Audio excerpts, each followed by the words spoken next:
சிவசிவ. திருச்சிற்றம்பலம். மூன்று உலகங்கள் யாவை? இக்கேள்விக்குரிய விடையினை காண்போம். சிவ உலகிற்கு மேலே மூன்று உலகங்கள் உள்ளன.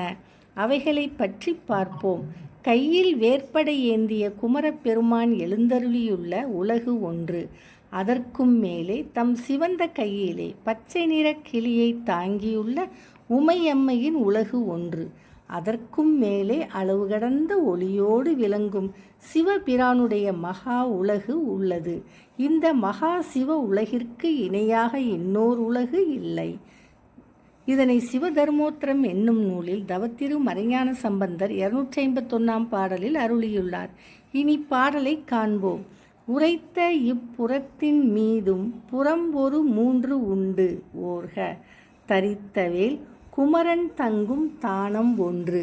அதற்கும் மீது பறித்த பைங்கிள்ளை செங்கை பாவை தன்பதி ஒன்று. அப்பால் தெரிப்ப அரும் தேசு ஆர் ஈசன் சிவபுரம் செப்பாம் ஒப்பே என்பதாகும்.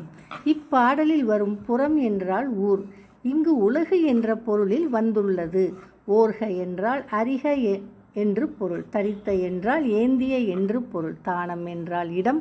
பறித்த என்றால் தாங்கிய என்று பொருள். பைங்கிள்ளை என்றால் பசுமை கிள்ளை, பச்சை நிற கிள்ளை என்று பொருள். செங்கை என்றால் செம்மை கை, சிவந்த கை என்று பொருள். தெரிப்பு என்றால் சொல்லுதற்கு என்று பொருள்.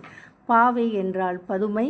இது பாவை போலும் உடலமைப்பு கொண்ட உமையம்மையை குறிக்கின்றது. குமரன் தங்கு தானம் என்றால் ஸ்கந்த புவனம் என்று பொருள். பாவை தன்பதி என்றால் சக்தி புவனம் என்று பொருள். தேசு என்றால் ஒளி. ஆர் என்றால் நிரம்பிய. செப்பாம் என்றால் சொல்வோம். ஒப்பு என்றால் இணை என்று பொருள். திருச்சிற்றம்பலம்.